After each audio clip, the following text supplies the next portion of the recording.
Bapak, Ibu, dan saudara, kita sudah memasuki bulan yang baru, bulan Agustus.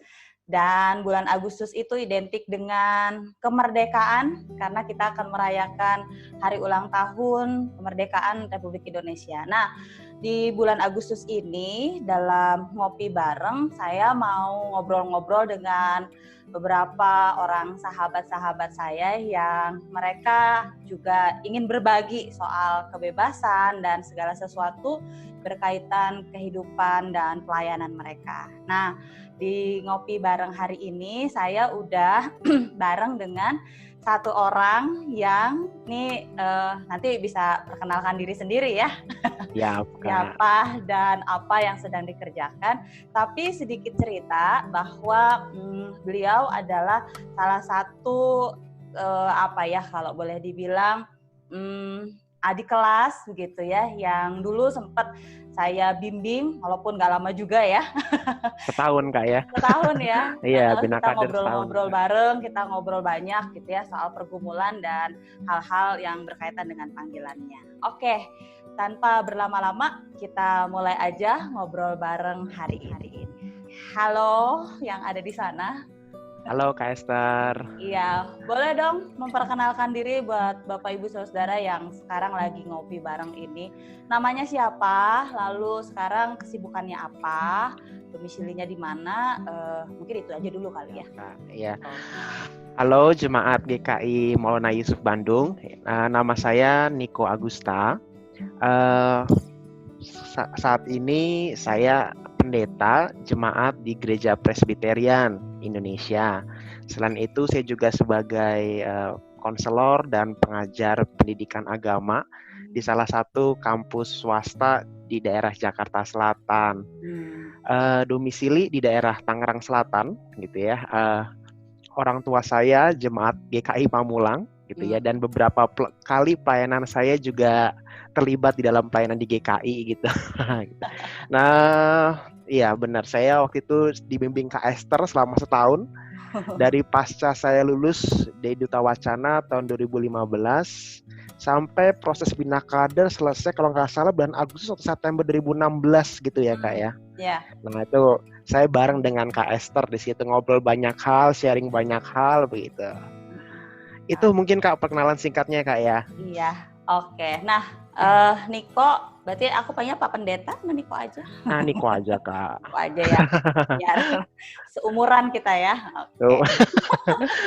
Nah, Niko tadi kan seperti dibilang ya, jadi kita mau ngobrolin soal kemerdekaan gitu ya. Nah, dalam pengalaman perjalanan panggilan dan pelayanan Niko gitu, boleh nggak sih sharing sama kita tentang tadi gitu ya, soal kemerdekaan, kebebasan yang dirasakan, yang digumulkan gitu ya, atau mungkin juga yang selama ini dijalani. Oke, ya kalau menurut saya pribadi, Kak Esther, kebebasan itu dalam arti ada gak sih orang yang betul-betul bebas? Kalau menurut refleksi saya pribadi nggak ada. Karena setiap pilihan itu selalu ada konsekuensi yang harus kita hadapi begitu ya. Sesederhana apapun gitu ya, selalu ada konsekuensi. Sederhananya gini Kak Esther, kita mau istilahnya buang air kecil aja kita mesti bayar gitu kan. Itu juga konsekuensi gitu kan dari apa yang kita lakukan, dari aktivitas kita. Termasuk ketika saya memutuskan keluar dari kader calon pendeta GKI tahun 2016, apakah betul-betul saya bebas? Enggak juga gitu Kak, karena ada konsekuensi gitu kan. Waktu itu saya keluar karena saya memutuskan untuk mengambil studi lanjut di luar begitu. Tapi apakah kemudian saya bebas? Enggak juga begitu. Dengan jalan hidup yang saya pilih tentu ada konsekuensi. Teman-teman satu angkatan itu bina kader berapa ya Kak ya? Angkatanku Kak 6 apa 7 ya Kak ya? 7 ya? Kayaknya ya Kak ya. Ya. Mereka pun juga ada konsekuensi yang harus dihadapi begitu kan, dengan mengikuti proses dan menjadi pendeta jemaat yang baik begitu kan, sebuah konsekuensi. Jadi kalau dikatakan bebas dari atau keluar dari lembaga GKI ya bebas, tapi konsekuensinya nggak berarti bebas gitu Kak. Apa yang jadi pertimbangan kamu saat itu untuk memutuskan tidak melanjutkan proses tersebut? Iya.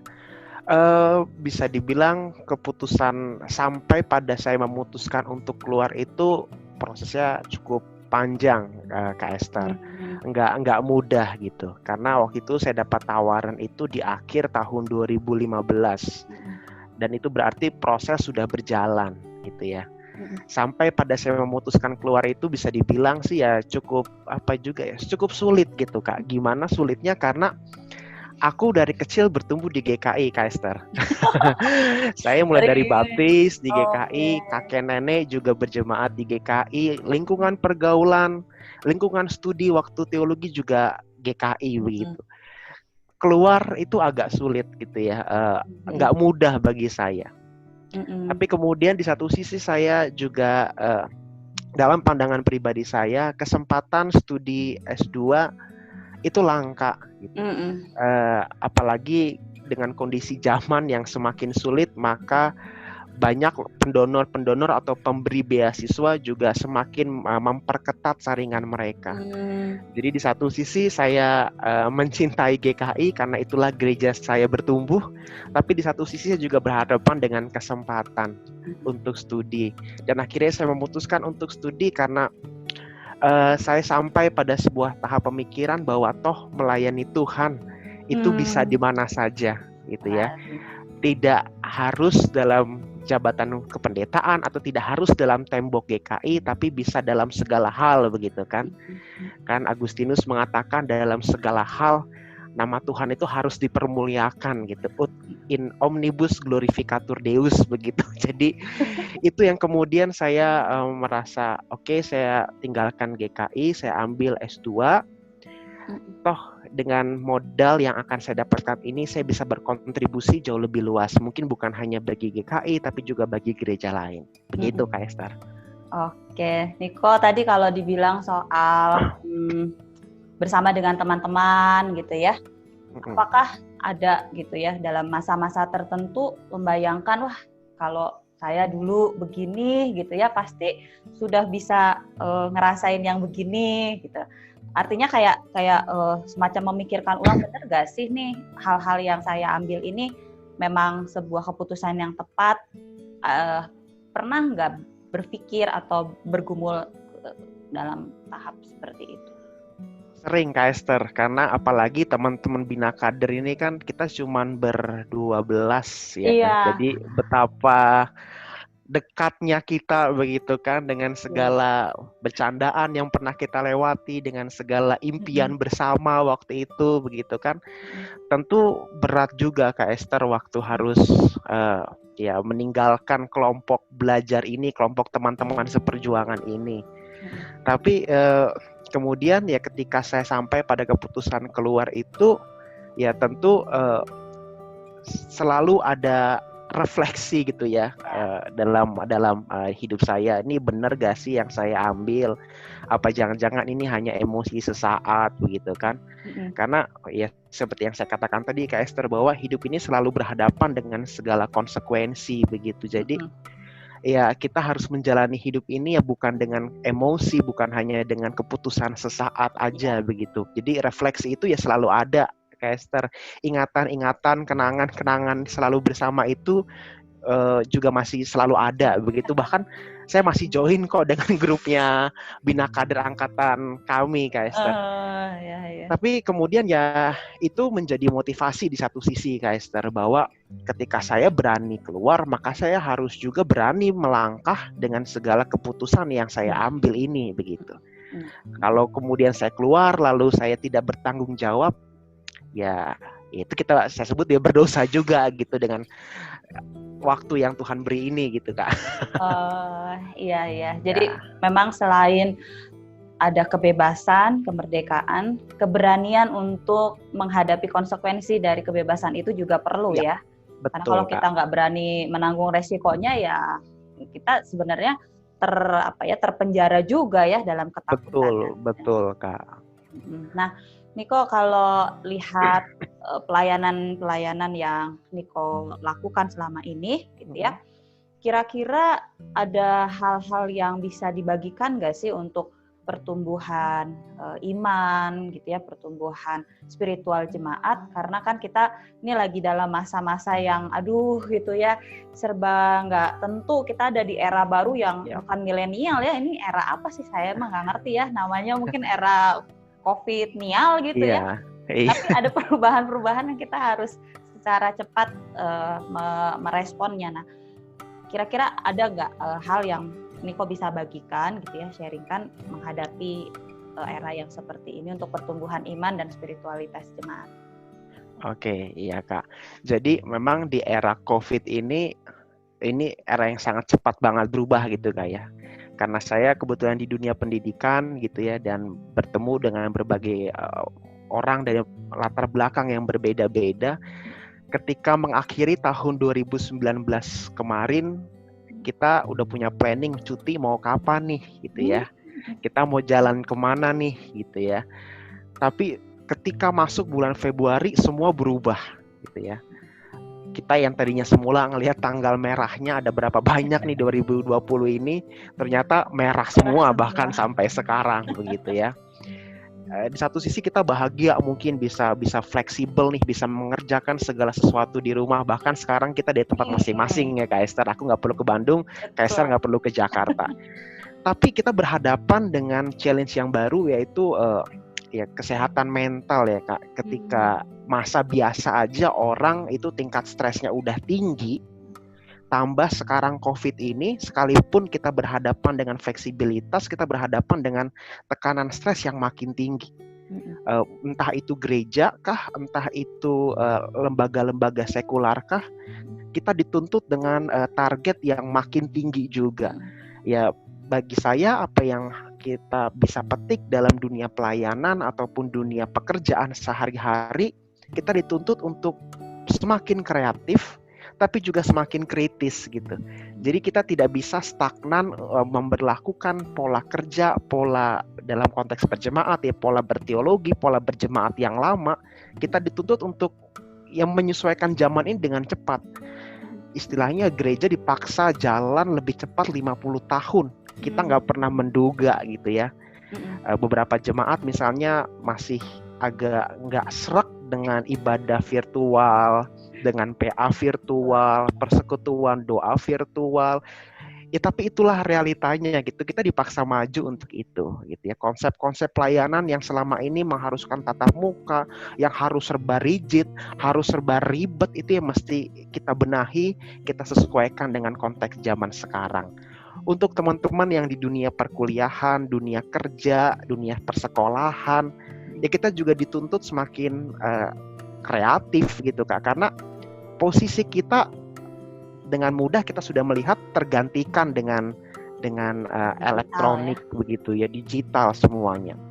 Penelitian yang baru bahkan dari World Economic Forum, Kak Esther, itu hal yang paling sederhana yang itu semestinya dilakukan manusia, yaitu making decision, sekarang udah diambil alih oleh teknologi. Contohnya apa Kak Esther? Bisa tahu gak Kak Esther contohnya? Apa ya contohnya? Misalnya Waze Kak Esther. Waze. Kita, saya misalnya dari rumah nih, dari Pamulang mau ke Pondok Indah Mall.